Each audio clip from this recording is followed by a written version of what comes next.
The I Spy books were one of my favorite series to read as a kid. I mean, the picture-to-word ratio sold me alone. Not to mention the beautiful photography with so many random objects hidden in plain sight. I'd often just stare at the pages long after finding all the objects the book told me to. Out of all the books though, hands down, fantasy had the best pictures. I would get these framed on my wall, if I could afford a frame. However, my favorite book to read was always I Spy Spooky Night. You, the reader, must go through the gates to an old house as the sun starts to set, marking your trek through dusty entryways, chilling graveyards, and a musty science lab. All with the cute little skeleton guy accompanying you around. It's a lot of fun even now to stare blankly into the pages for much longer than I should have. What is it? What is a rebus? What is that? What does that even mean?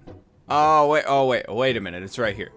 Yeah, I don't know. I don't get it. Give me the beginner version. There we go. Now, I don't even remember how it happened, but one dark and stormy night, the box of one I Spy Spooky Mansion for the personal computer was cursed upon my household to play on the old Windows XP computer. I mean, even with its 256 color palette and low resolution compared to the paper version, being able to interact with the world and see all of the objects you click on, play a little animation, made the game so much more immersive in my opinion. Now, out of all the I Spy books turned into video games, Spooky Mansion has multiple versions, 2 on the PC and Mac, iOS, Wii, and DVD out of all things, and surprisingly, that's the easiest version to get running nowadays. Oh yeah, and I forgot they made it into a board game. Let's start with the original PC release. It's designed for Windows 95 and 98 and some old version of Macintosh. With no official way to purchase it, there's no chance it works on modern operating systems. Hell, it doesn't even work on my Windows 7 in compatibility mode, which means it's virtual machine time. Always keep that Windows XP virtual machine handy. And after tinkering with it so I could actually mount a disk properly, I got this bad boy up and running in no time. Oh, also, my bad, I forgot to scale up the resolution when recording this, so I'll help you out here in post. Here you go.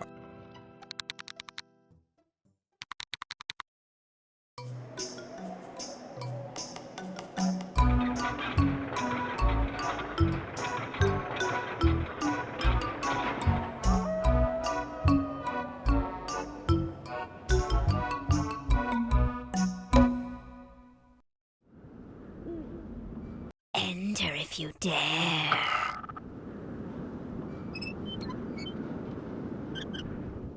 If you haven't figured it out already, I Spy Spooky Mansion is a hidden object game. You move the mouse to click on things the game tells you to find, and it plays noises like or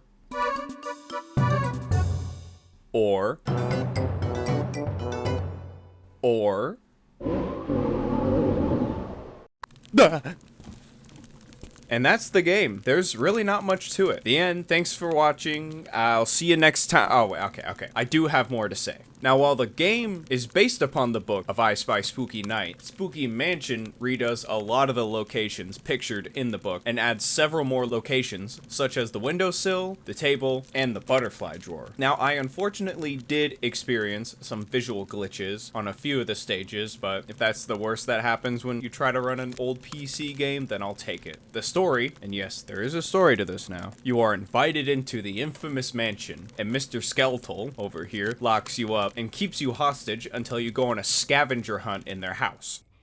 Too bad you can't get out the way you came in. But unlike the Texas Chainsaw Massacre, your fate isn't sealed just yet. After each riddle is solved, you get one manically cut piece of instructions to help you escape, and each picture you look at has 2 different pieces of instructions total to snag. Besides all the main I Spy scenarios, there's also a match 2 objects in the same category game, and the inverse of the mentioned game, where you start with several objects and you have to click on any other item that pops up in the same category. Once you gather all the pieces and arrange them together, you find you still have a few things to run around and grab to make the ghost who will let you escape the mansion once and for all.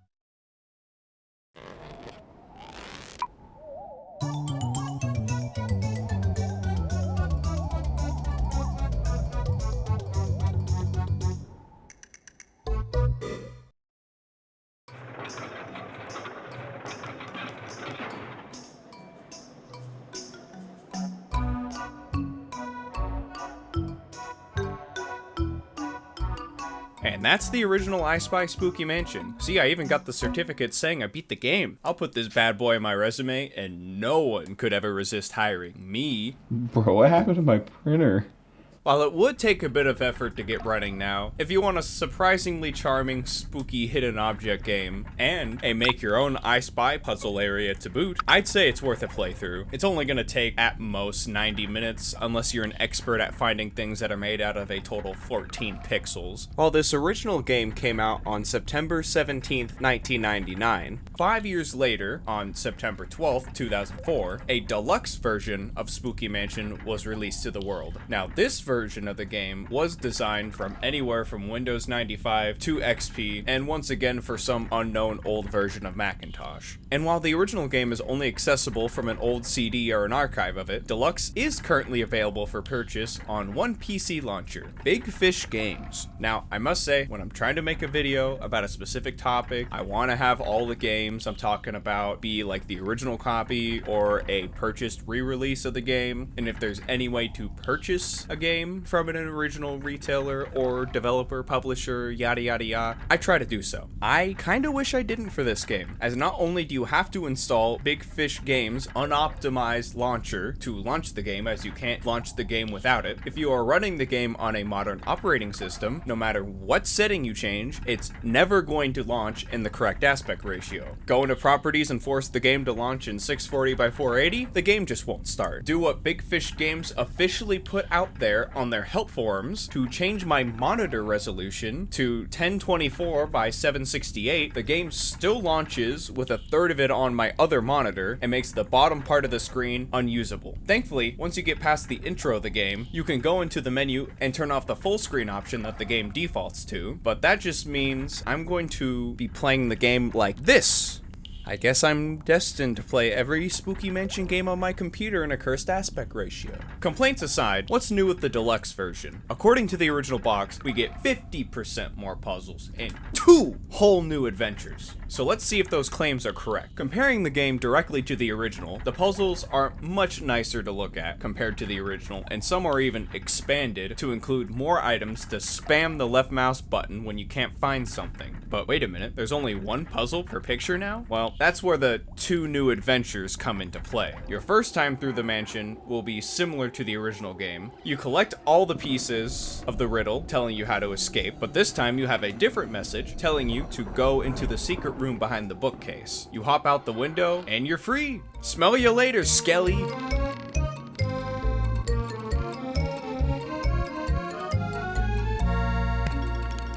You've escaped my house. Well done. But this game has just begun.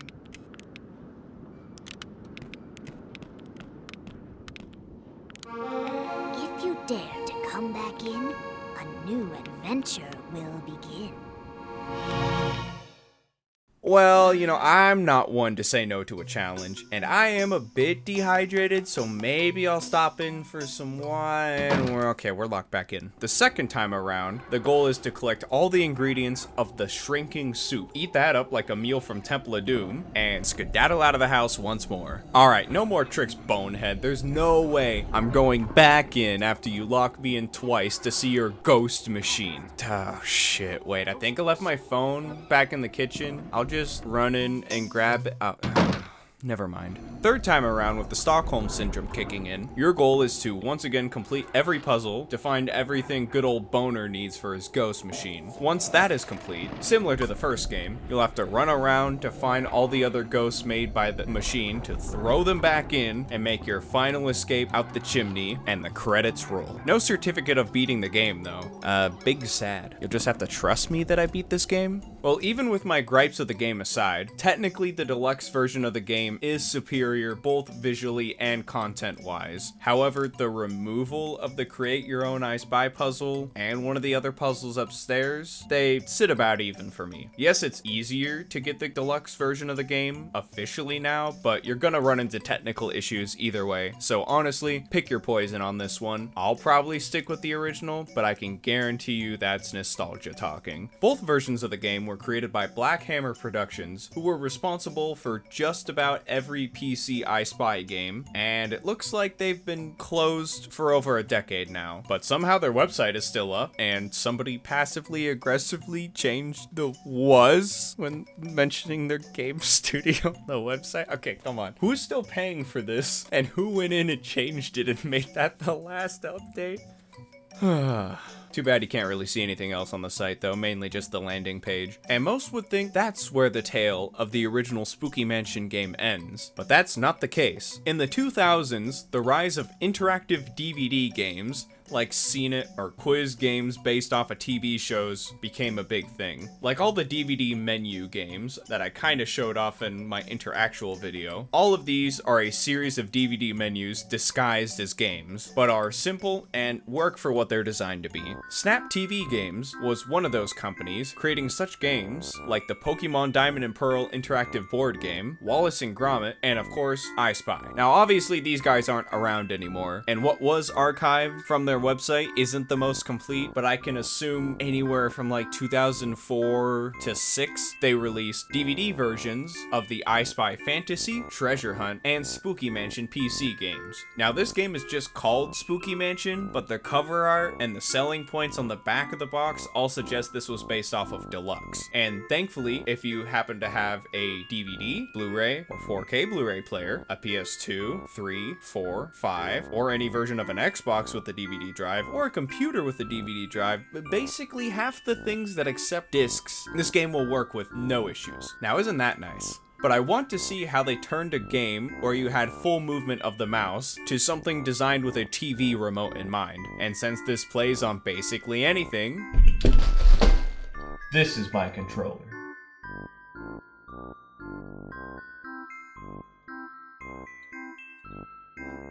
A hi cat. Well, from the looks of it, and how long my workout was, this is indeed based on Deluxe. And instead of a mouse, the player is now subjected to a grid where you have to hit enter on the highlighted square of the object you're trying to find. Even though I obviously prefer using a mouse, the DVD version holds up on its own, and honestly is still the most accessible version of the game to play nowadays. Honestly, after playing through it, there aren't too many differences, besides the game popping up with a save code after every few levels, and the mini games are all tweaked to make control on a DVD remote a bit easier. For the matching game, one item is already selected and your goal is to just select the corresponding item. For creepy collections, only one shelf is selected at a time and you just hit enter on the remote once the item that matches your set is on screen. Also for the attic level, you have to spot everything in order as you watch the game slowly move a flashlight around, highlighting different parts of the level. There's also an option to skip the last two mentioned levels on the wall upstairs if you get stuck or feel like speedrunning the game, I guess. Besides everything mentioned, and the game loading a bit slower than the PC version, it's a perfectly fine way to play the game. Now that all the original versions of Spooky Mansion have been talked about, I can finally move to the feature presentation. No, wait, I gotta talk about the iOS version. Oh, no. Looking at the trailer on the official Scholastic YouTube channel from 2009, this game takes a different approach than the other games up to this point and actually uses pictures from the book. While I do have a backup of the game available, it's been a real fun time trying to actually do anything with it. I remember sometime last year hearing about the Touch HLE emulator and thought it might work perfectly in there since it's an old iOS game, and while the game does boot, unfortunately nothing happens. It's a very early in development emulator, so no surprises, but that doesn't solve my problem. What I thought would work is this old second gen iPod Touch. However, the battery finally died on me, so I can't connect it to my computer to jailbreak it to load the app onto. It's fine. Old iPod Touches are pretty cheap, and all the programs the jailbreak are archived. You know, there's only 2 different versions of the firmware. I just have to make sure that I get one of those. I got a 3rd version of the firmware. There's like one other person on Reddit who mentions they have this, and everyone's like, dude, I don't know what you're talking about. I spent days on this. So after my second iPod Touch delivered, and a few more technical issues, I was finally able to get I Spy Spooky Mansion working on the old iPod Touch.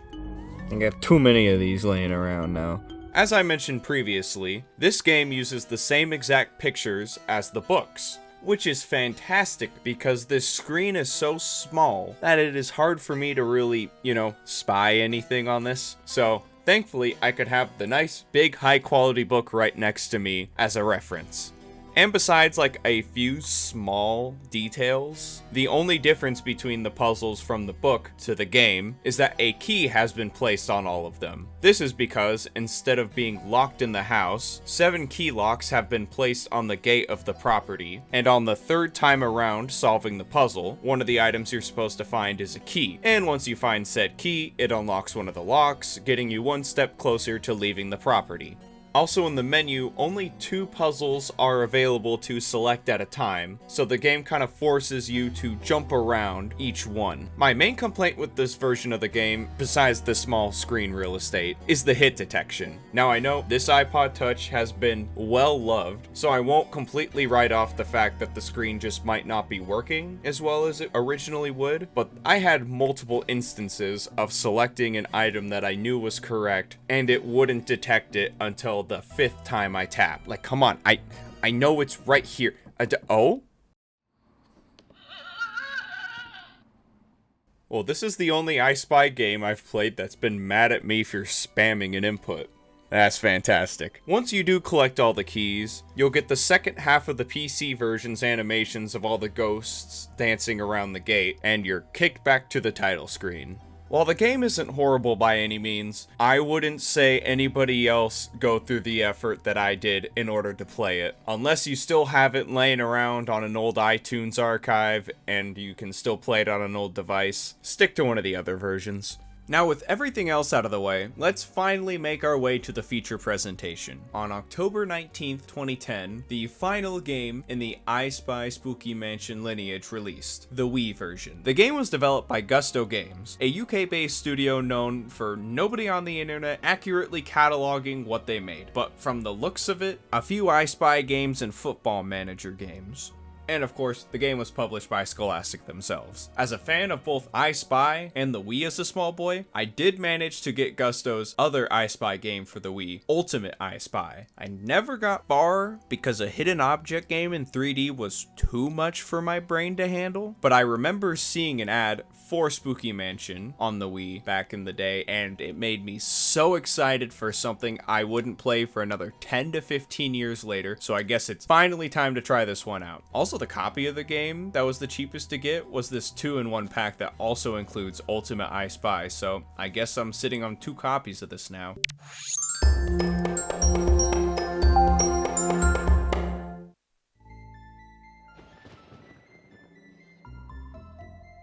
Once you load in, everything you highlight is going to have the voice of Old Skeletal Frame telling you how to use a menu. To start a new game, point at New Player and press the A button. Point at a letter and press the A button to spell your name. Choose left or right OK and press the A button to start the game. Choose the numbers on the back of your parents' credit card. This is going to happen a lot in this game. Like many times before, you're invited into the mansion and the door is locked, except at least we have a door handle on the back of this one. We're saved. While some of the areas you search are similar to the earlier games, such as the bathroom, kitchen, and the attic, some are new or expanded on in the Wii version. The layout of the house is a bit different, with the science lab being in another attic space behind the bookshelf, and there being a greenhouse accessible from the living room. I will say, I didn't appreciate how fast you jump between rooms in older versions of the game, because man, do you move slow in this game.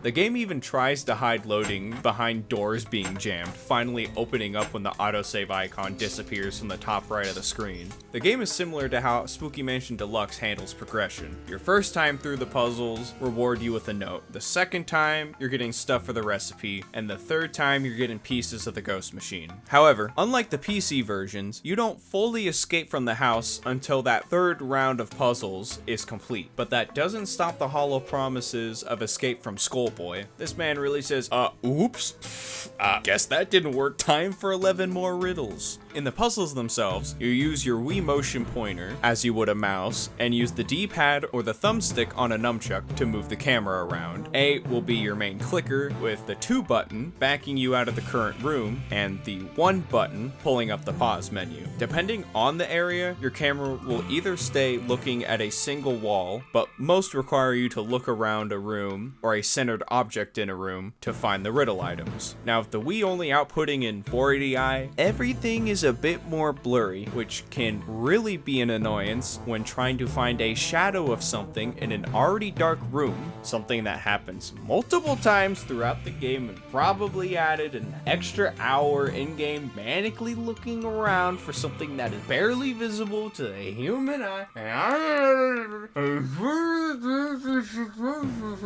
Most of the riddles also have a little mini game, like spinning plates, or putting the right circuit on the ghost machine. If it doesn't require you dragging one thing onto another, you basically just have to waggle the Wiimote until, I don't know, you finish sharpening pencils. Riveting. Of course, every Wii game has to have some sort of waggle control mini game, and they only worked well like 4% of the time. Roll Not to the mention yo-yo. the first time you play each mini Flick the game, Wii you have to remote wait for down Mr. Boner throw the to yo-yo fully down.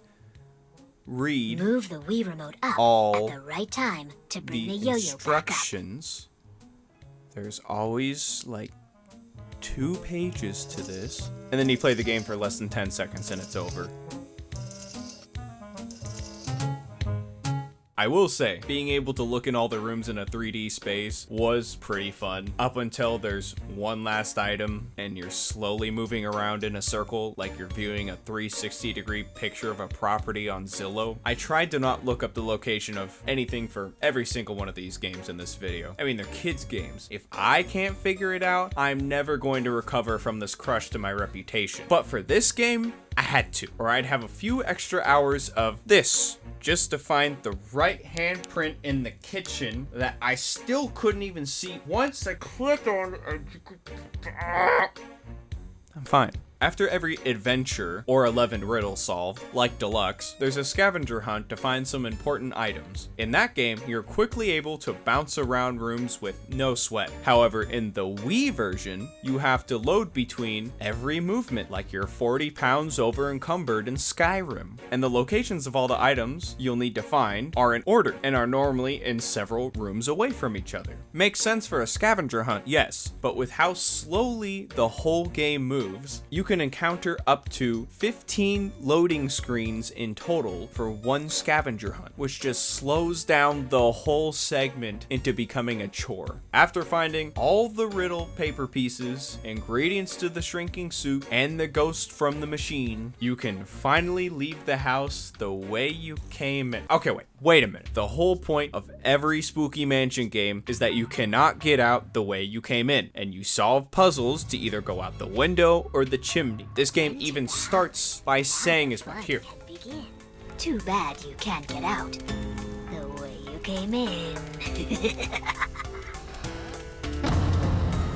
But no, the ghost just turns into a key at the end and you walk out the front door. That's almost the most insulting part of this game to me. You couldn't have animated the ghost swooping you up through the attic or the window in the greenhouse. No, right out the front door.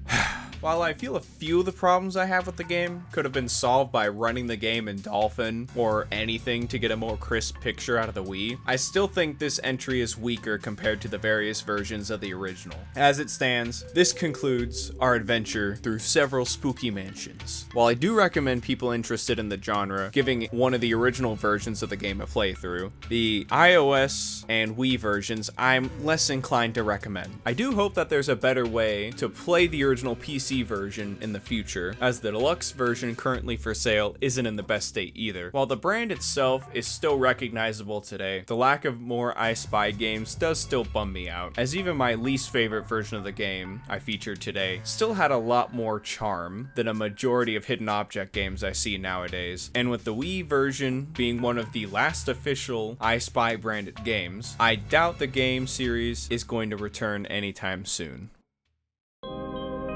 As this chapter of I Spy ends tonight, it leaves the viewer full of fright. Besides technical issues and clunky motion control games, it's more enjoyable than waiting in baggage claim. Even if the I Spy franchise is in a slump, the old spooky mansions are sure to give the viewers goosebumps. We talking about goosebumps out here?